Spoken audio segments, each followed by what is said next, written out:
नमस्कार दोस्तों, कैसे हैं आप लोग।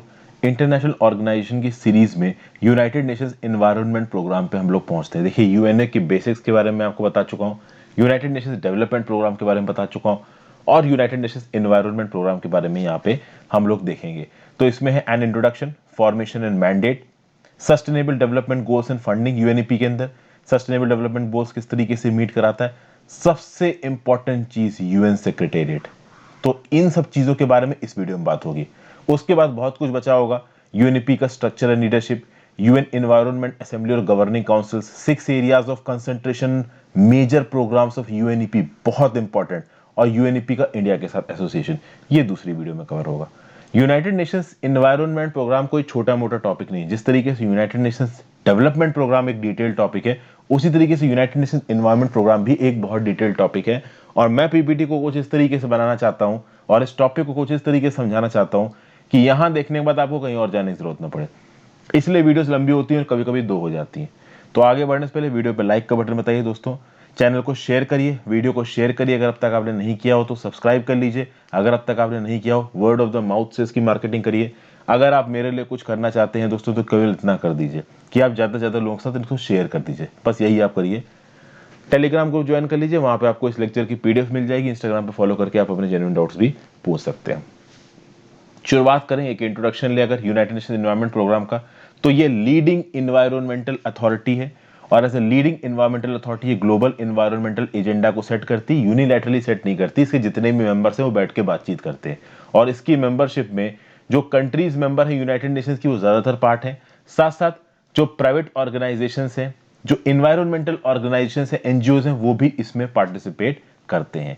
तो क्या काम है इसका इन्वायरमेंटल एजेंडा का, एक coherent implementation of the environment dimension of sustainable development of United nation system. यानी यूनाइटेड नेशन सिस्टम के अंदर जो सस्टेनेबल डेवलपमेंट की परिभाषा लाई गई है उसके अंदर इन्वायरमेंट को बचाना, उसके लिए लीडरशिप प्रोवाइड करना और दुनिया भर में पार्टनरशिप को लेके आना, ताकि छोटे छोटे नेशंस हो चाहे बड़े नेशंस हो वो आपस में कोऑर्डिनेट करके एक ऐसी दुनिया बना सके जो कि फ्यूचर जनरेशन के लिए भी कुछ छोड़े, आज ही के डेट में ना सब चूज जाए हम लोग। यूएनईपी का जो हेडक्वार्टर्स है वो भी नैरोबी नाम के शहर पे है, केनिया में। इसके बहुत सारे रीजनल, लाइजन और आउटपोस्टेड ऑफिस भी हैं, बहुत छोटे छोटे इसके ऑफिस भी अवेलेबल हैं दुनिया के छोटे छोटे हिस्सों में, आइलैंड्स में। बहुत सारे अलग अलग environmental convention, secretariats, inter agency coordinating bodies को होस्ट करता है। कौन कौन से को होस्ट करता है वो मैं आगे बताऊंगा। They are very important from the perspective of UPSC prelims. और यूएन एनवायरमेंट एजेंसी को लीड करता है एग्जीक्यूटिव डायरेक्टर रैंक का ऑफिसर। तो United Nations environment programme, it is responsible for coordinating UN environmental activities और मदद करता है डेवलपिंग कंट्रीज में ताकि वो इन्वायरमेंटली साउंड प्रैक्टिसेस को लेके आए। ये तो हो गई बोल बच्चन बातें। बनाया किसने यूनाइटेड नेशंस एनवायरनमेंट प्रोग्राम को, तो Canadian businessman and philanthropist Morris strong ने बनाया 1972 में और यही इसके पहले डायरेक्टर थे। उसके बाद अच्छा, ये बना कौन सी कॉन्फ्रेंस में था, United Nations conference on the human environment, United Nations conference on the human environment, Stockholm conference भी जिसको बोलते हैं। उसके बाद 1972 में यूएनईपी को फाउंड किया गया। इसके मैंडेट में एनवायरनमेंट के हर हिस्से आते हैं। आपको पता है एनवायरनमेंट में एटमॉस्फेयर है जहां पे हवाई हवा है, मेरीन है जहां पे पानी पानी है, टेरेस्ट्रियल इकोसिस्टम जहां पे लैंड ही लैंड है। इन तीनों का मैंडेट आता है यूएनईपी का, environmental governance, green economic development, यानी इकोनॉमिक डेवलपमेंट भी कर रहे हो और हमारे ग्रीन नेचुरल रिसोर्सेज को आप नुकसान भी नहीं पहुंचा रहे हो। तो बोल बच्चन की बातों में आप कह सकते हो कि UNEP activities include developing international environment conventions, promoting environmental science and information, working with public and private stakeholders on developing and implementing policy, funding and implementing environmental development projects such as reforestation and wetland restoration, formulating guidelines on issues such as international trade in potentially harmful chemicals, transboundary air pollution। अब इन statements को किस हद तक आप रट सकते हो ये आपकी काबिलियत पर डिपेंडेंट है। मैंने सारी इंफॉर्मेशन आपको अवेलेबल करा दी है।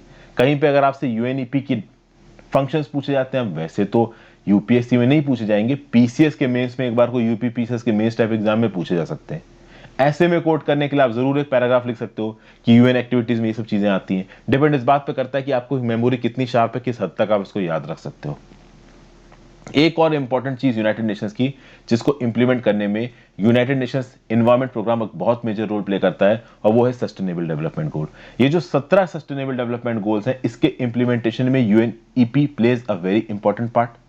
और पिछले 30 सालों में क्लाइमेट चेंज की बात कर लीजिए, इन्वायरमेंटल ट्रीटीज के इंप्लीमेंट करने की बात कर लीजिए, हर जगह पे यूएनईपी का एक बहुत मेजर रोल रहा है।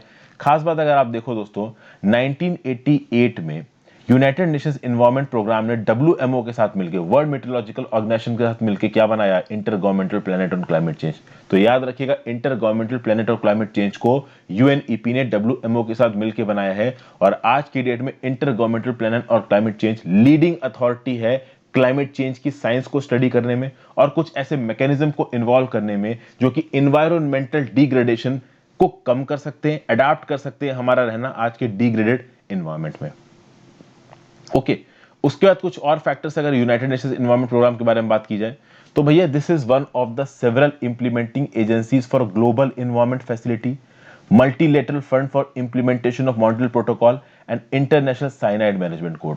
तो ये जो तीन आपको कोड्स नजर आ रहे हैं और फंड्स नजर आ रहे हैं, एक तो ग्लोबल एनवायरनमेंट फैसिलिटी हो गया, multilateral fund for the implementation of Montreal protocol हो गया और इंटरनेशनल साइनाइड मैनेजमेंट कोड हो गया। इन तीनों की इंप्लीमेंटिंग एजेंसी में यूएनईपी आता है, और यूएनईपी को फंडिंग असेस्ड कंट्रीब्यूशन से नहीं, वॉलंटरी कंट्रीब्यूशन से मिलती है। मैंने आपको बताया यूनाइटेड नेशंस के पास दो तरीके से पैसा होता है, एक तो असेस्ड कंट्रीब्यूशन, एक वॉलंटरी कंट्रीब्यूशन। असेस्ड कंट्रीब्यूशन वो पैसा होता है जो कि यूनाइटेड नेशंस में जो पार्टनर नेशंस हैं वो अपनी इकोनॉमी के शेयर के हिसाब से देते ही है पैसा, और वॉलंटरी मतलब जो लोग अपनी मर्जी से पैसा देते हैं। वॉलंटरी डोनेशन केवल कंट्रीज से नहीं आती है, प्राइवेट ऑर्गेनाइजेशंस, ठीक है, नॉन गवर्नमेंटल ऑर्गेनाइजेशंस, बहुत तरीके के ऑर्गेनाइजेशन से आती है। इनफैक्ट आप भी यूएन की, यूनिसेफ की, यूनेस्को की, यूएनडीपी की, यूएनईपी की वेबसाइट पर जाके डोनेशन कर सकते हो। फिर बात की जाए यहाँ पे सस्टेनेबल डेवलपमेंट गोल की। सस्टेनेबल डेवलपमेंट गोल को कोई एक एजेंसी नहीं चला रही यूनाइटेड नेशंस के अंदर। यूएनईपी ले लीजिए, यूएनडीपी ले लीजिए, जितनी प्रकार की भी एजेंसीज हैं आपकी यूनाइटेड नेशंस के अम्ब्रेला के अंदर, वो सब चला रही हैं, वो सब इंप्लीमेंट कर रही हैं सस्टेनेबल डेवलपमेंट गोल्स को। इनको ग्लोबल गोल्स कहा जाता है। 2015 में इनको अडॉप्ट किया गया और कहा गया कि 2030 तक हम 17 गोल्स को मीट करेंगे। एसडीजीज इंटीग्रेटेड है। काम क्या है इनका? इनकी प्लेज है लिविंग नो वन बिहाइंड। तो एसडीजीज में बहुत सारे जीरोस मीट करने की कोशिश करते हैं, जैसे zero poverty, zero hunger, zero aid, no discrimination against women's and girls. Sustainable development का बेसिक आइडिया यूएनडीपी वाली वीडियो में मैंने आपको दिया है। अब कहीं ना कहीं दोस्तों, इन सारे एम्बिशियस टारगेट्स को मीट करने के लिए टेक्निकल नो हाउ भी चाहिए और पैसा भी चाहिए। ओके, तो कहीं ना कहीं पूरे देश का इन्वॉल्वमेंट भी जरूरत है और यूएनईपी का इन्वॉल्वमेंट भी जरूरत है। क्योंकि सस्टेनेबल डेवलपमेंट गोल्स की जब बात आती है दोस्तों, तो मतलब कि आप ऐसा डेवलपमेंट कर रहे हो जहां पे इकोनॉमी पे भी ध्यान है, साथ साथ इन्वायरमेंट को एक लिमिट से ज्यादा नुकसान ना पहुंचे, इस पे भी ध्यान है। तो चूंकि हमको पता है कि हमको सारे टारगेट्स मीट करने हैं, तो हो सकता है कि एक व्यू पॉइंट उठ के ऐसा बोले कि भाई फाइनेंशियल रिसोर्सेज चाहिए तो एक्सेसिव कैपिटलिज्म और इकोनॉमिक एक्टिविटी करिए। यहां पे यूएनईपी प्ले में आएगा और वो बोलेगा excessive economic, unchecked economic activity सही नहीं है, इससे हमारे इन्वायरमेंट को नुकसान पहुंचता है। तो इकोनॉमिक डेवलपमेंट में इन्वायरमेंट को एक लिमिट से नुकसान ना पहुंचे, ये काम है यूएनईपी का। साथ साथ sustainable development gates goals meet किए जा सके, ये भी काम है आपका यूएनईपी का। ठीक है, आई होप मैं कुछ सेंस कर पा रहा हूं। फाइनली बात करते हैं यूएनईपी के सेक्रेटेरिएट पे। ये भाई इंपॉर्टेंट चीज है। देखिए, यूएनईपी बहुत से मल्टीलेटरल एनवायरमेंटल एग्रीमेंट्स के सेक्रेटेरिएट को होस्ट करता है। फॉर एग्जांपल मैं इनके नाम लूंगा, ये कोई भी आप टेस्ट सीरीज या फिर क्वेश्चन पेपर सॉल्व करोगे, कुछ भी चीज सॉल्व करोगे आप विद रिस्पेक्ट टू यूएनईपी, आप याद रखिएगा। कन्वेंशन ऑफ बायोलॉजिकल डाइवर्सिटी, इसका सेक्रेटेरिएट यूएनईपी होस्ट करता है। फिर convention on international trade in endangered species of wild flora and fauna, जिसको बोला जाता है साइट्स। फिर मिनीमाटा कन्वेंशन इन मरकरी, ये मरकरी पॉल्यूशन से डील करता है। मिनीमाटा नाम की एक जगह है जापान में जहां पे मरकरी पॉल्यूशन के चलते एक बीमारी फैल गई थी। एक कोस्टल इलाका है जापान में जहां के पानी में मरकरी था। एक कंपनी मरकरी को रिलीज कर रही थी, वहां की फिशेज में मरकरी आई, लोगों ने उन फिशों को खा लिया, उनकी बॉडी पॉल्यूट हो गई, मिनीमाटा डिजीज हो गई, इसलिए नाम डाला गया मिनीमाटा कन्वेंशन, जिससे मरकरी की पॉल्यूशन को रोकते हैं। फिर Basel, Rotterdam and Stockholm convention. Basel, Rotterdam and Stockholm convention deal करते हैं हैजार्डस सब्सटेंसेस से। कौन से टाइप के हैजार्डस सब्सटेंसेस से डील करते हैं बेसल कन्वेंशन, रॉटरडैम कन्वेंशन और स्टॉकहोम कन्वेंशन, ये आप नीचे कमेंट बॉक्स में लिख के बताइए। फिर आगे the Vienna convention for the protection of ozone layer and Montreal protocol, ये भी होस्ट करता है UNEP. The convention on migratory species, ये भी होस्ट करता है UNEP. Carpathian convention, the Bamako convention, the Tehran convention. आपसे एक क्वेश्चन है, बमाको कन्वेंशन किस चीज से रिलेटेड है, नीचे कमेंट बॉक्स में बताइए। तेहरान कन्वेंशन किस चीज से रिलेटेड है, ये नीचे कमेंट बॉक्स में बताइए। इससे थोड़ी बहुत आपकी प्रैक्टिस हो जाएगी। एक एक करके सारे कन्वेंशंस की बात करते हैं। पहली बात की जाए कन्वेंशन ऑन बायोलॉजिकल डाइवर्सिटी की, 150 गवर्नमेंटल लीडर्स ने इसको साइन किया 1992 की, जब रियो अर्थ समिट हुई थी, जो कि प्रमोट करती थी किस चीज को, सस्टेनेबल डेवलपमेंट को। तो एजेंडा 21 के प्रिंसिपल्स को मीट करने के लिए, बायोलॉजिकल डाइवर्सिटी को मेंटेन करने के लिए, एनिमल्स, प्लांट्स, माइक्रो ऑर्गेनिज्म अपने इकोसिस्टम में प्रॉपर तरीके से रह सकें, लोगों को medicine, food securities, air, water, shelter सब मिल चुके, क्लीन और हेल्दी एनवायरमेंट मिल चुके, इसलिए आया था कन्वेंशन ऑन बायोलॉजिकल डाइवर्सिटी। आगे बात करते हैं साइट्स की।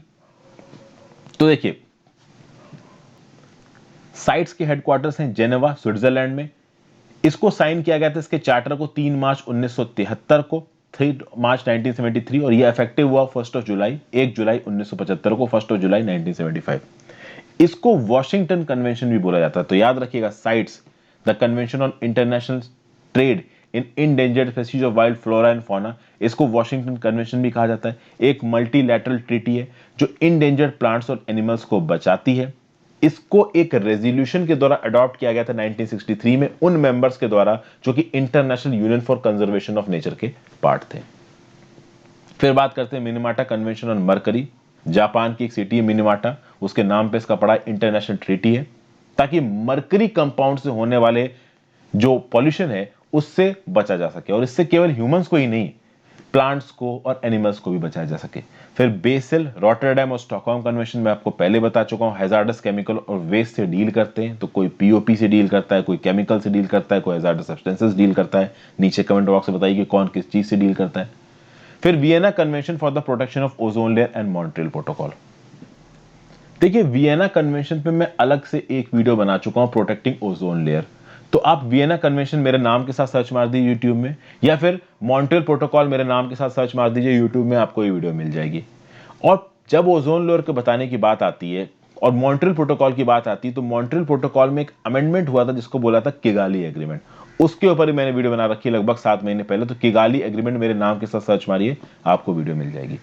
वियना कन्वेंशन क्या बोलता है भैया, ओजोन लेयर की प्रोटेक्शन के लिए ये ट्रीटी बनाई गई थी, आप कह सकते हो प्रोटोकॉल बनाया गया था वियना कन्वेंशन के अंदर। 1985 में ये साइन किया गया था मॉन्ट्रियल प्रोटोकॉल, जिसके चलते बाइंडिंग एमिशंस रखे गए थे लोगों के ऊपर, ताकि वो क्लोरोफ्लोरोकार्बन्स को एमिट ना करे। क्लोरोफ्लोरोकार्बन्स में होता है क्लोरीन, और ये जो क्लोरीन था ये ओजोन लेयर को डिस्ट्रॉय करता था, जिसके चलते ज्यादा अल्ट्रावायलेट और डेंजरस रेस सन की पृथ्वी तक आ जाती थी, जिससे लोगों के अंदर कैंसर और जानवरों की बीमारी होती थी। आप कह सकते हो आज तक की one of the most successful treaty है कौन सी, ये मॉन्ट्रियल प्रोटोकॉल, वियना कन्वेंशन। आगे बात करते हैं कन्वेंशन ऑन माइग्रेटरी स्पीशीज की। कन्वेंशन ऑन माइग्रेटरी स्पीशीज को बॉर्न कन्वेंशन भी बोला जाता है, इन्वायरमेंटल ट्रीटी है यूनाइटेड नेशंस की। ये एक ग्लोबल प्लेटफॉर्म प्रोवाइड करती है ताकि टेरेस्ट्रियल, एक्वेटिक और एवियन माइग्रेटरी एनिमल्स, टेरेस्ट्रियल जो जमीन में रहते हैं, एक्वेटिक जो पानी में रहते हैं, और एवियन जो हवा में उड़ते हैं, इनके हैबिटेट को कंजर्व किया जा सके और इस प्रकार से यूज किया जाए हमारे रिसोर्सेज का कि सस्टेनेबल यूज रहे, इनके हैबिटेट से बचे रहे। और फाइनली कार्पेथियन कन्वेंशन, ये फ्रेमवर्क कन्वेंशन है for the protection and sustainable development of Carpathians mountains, a framework type convention pursuing a comprehensive policy and cooperation in the protection and development of the Carpathians, designed to be an innovative instrument to ensure protection and foster sustainable development of outstanding region and living environment. The convention is willing to improve the quality of life to strengthen economies and communities. क्या है Carpathian? Carpathian mountains के आसपास के इलाके में Carpathian convention को implement किया गया। कहां कहां ये कार्पेथियन माउंटेन फैले हुए, तो स्लोवाकिया में नजर आ रहे हैं, यूक्रेन में नजर आ रहे हैं, ऊपर चेक रिपब्लिक, इधर चेक रिपब्लिक यहां नजर आ रहे हैं, ऊपर पोलैंड में नजर आ रहे हैं। फिर आगे बात की जाए तो यूक्रेन में नजर आ रहे हैं, इधर रोमानिया में नजर आ रहे हैं। तो इन सब कंट्रीज में आपको कार्पेथियन माउंटेन मिल जाते हैं, और इन्हीं कार्पेथियन माउंटेन को प्रोटेक्ट करने के लिए कार्पेथियन कन्वेंशन बनाया गया है। ठीक है दोस्तों, तो कार्पेथियन वाले इलाके में क्वालिटी ऑफ लाइफ को बढ़ाने के लिए, लोकल इकोनॉमी और कम्युनिटी को स्ट्रांग करने के लिए कार्पेथियन कन्वेंशन लेके आएगा, जिसको बोला गया है framework convention on the protection and sustainable development of Carpathians. यहां पे मैं अपनी इस वीडियो खत्म करता हूं दोस्तों। अगली वीडियो में हम लोग यूएनईपी के स्ट्रक्चर, लीडरशिप और उसके आगे की बाकी चीजों को कवर करेंगे। इंडिया के साथ यूएनईपी का क्या इन्वॉल्वमेंट है, कौन से ट्रेडमार्क्स प्रोग्राम है आपके यूएनईपी के। जहां बहुत ज्यादा मैं लंबी नहीं करना चाहता इस वीडियो को, इसलिए पीपीटी को 2 भागों में बना रहा हूं। Thank you for watching friends, have a great day, good bye.